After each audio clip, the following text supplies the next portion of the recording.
and I am a NES collector. I collect games for the NES, aka or the Nintendo Entertainment System, depending on what you want to call it. And I'm gonna look at my favorite Nintendo accessory, and this is this guy right here. This is Rob the Robot. Rob the Robot dates back all the way to the NES's launch to the day it came out. He was used to market it as a video game system and not a toy. He wasn't as successful as the console itself, but nowadays that there's tons of NES collectors, almost everyone wants one. And he can be expensive, by the way, so keep that in mind. Because Rob never really caught on, he only had 2 games released for him, which is Stack Up and Gyromite. Gyromite is pretty easy to find, and you can play Gyromite without him, but if you want to use a Rob as a gaming system, go ahead, you can use him. But Stack Up requires him. You need Rob to play Stack Up. Stack Up's also expensive, by the way, so keep that in mind. Rob also needs accessories to play his game, and we're going to look at Gyromite so far just to show you how he works. Now, for Gyromite, you need a controller attachment. I'll show you why. You actually need a second controller. You need a second controller to play this game. Now, it's a little excessive, but I don't care. It's the thought that counts. Anyway, you just put the controller in this tray here. Make sure the buttons all line up with these little, pegs right here. You also need this gyro spinner. I'll explain what that does later. Speaking of gyros, you also need two of these gyros. Yes, you need 2 of them. And you got this little rack here. This is where the gyros sit when they're not in play. Anyway, you gotta set up Rob to look like this.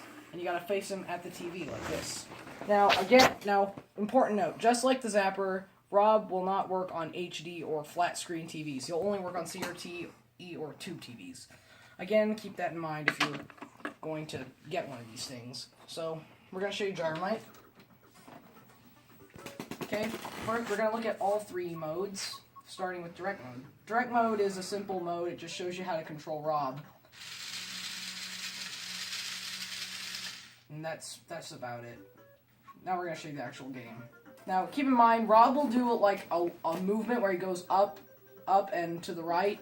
That doesn't happen on purpose. That just shows that he's working. He does it at random. Again, keep that in mind. Anyway, here's the game. You control a scientist named Professor Hector, and if you press start, you can submit commands to Rob. There are also those red and blue gates, and you need to move those out of the way so we can get by. That's where the gyros and Rob comes in. You need to use Rob to press the A and B buttons on the second controller. Oops, forgot to press start.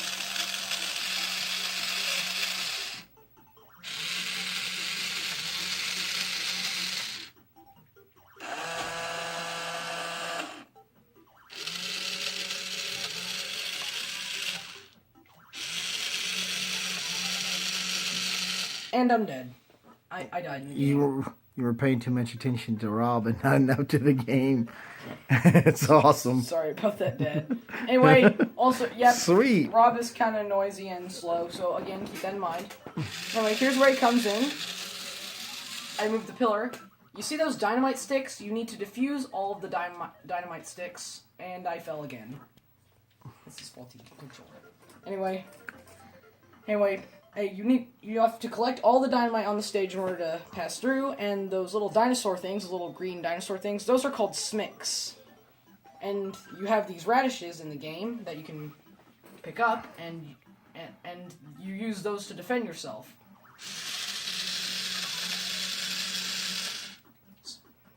Maybe this is where they got the idea for Doki Doki Panic, aka Super Mario Bros. 2.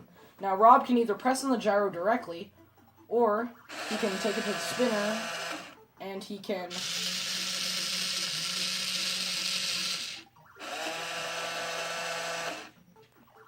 And he can spin this. Whoops, I forgot to turn this on, and I died again. I am not very good at this game. Anyway, you can also take the gyros to the spinner. They spin pretty fast, and there's a warning label on the side that says, "Don't touch the gyros while they're spinning, or else you'll hurt yourself." Okay, if you feel lazy and don't want to keep Rob on the little peg the whole time, you can simply just bring the gyro while it's spinning, to the controller piece, and you use it to keep a button pressed.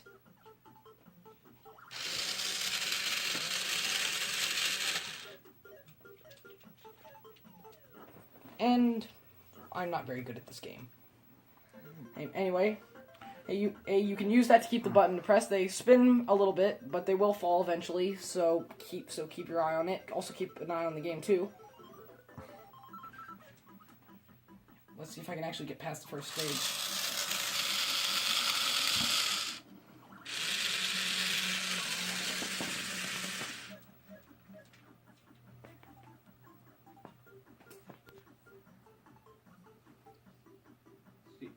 Is Rob shaking?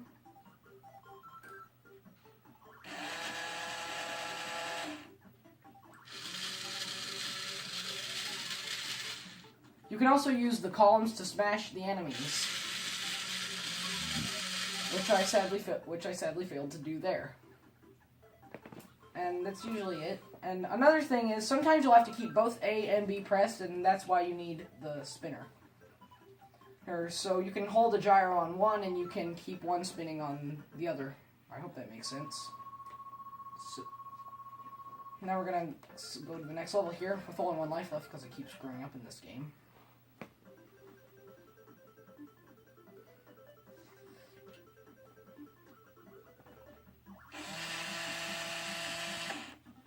Like I said, the gyro is still spinning a little bit. They spin for a long time, like I said.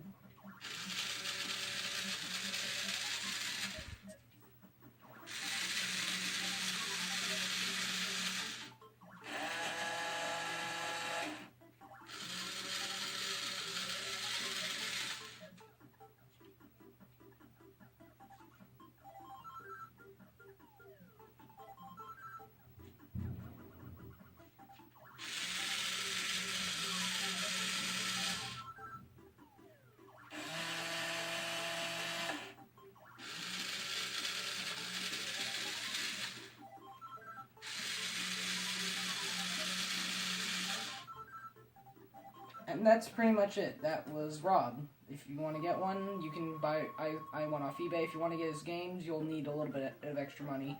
Same for the accessories. And that was Rob. That's it. Thank you.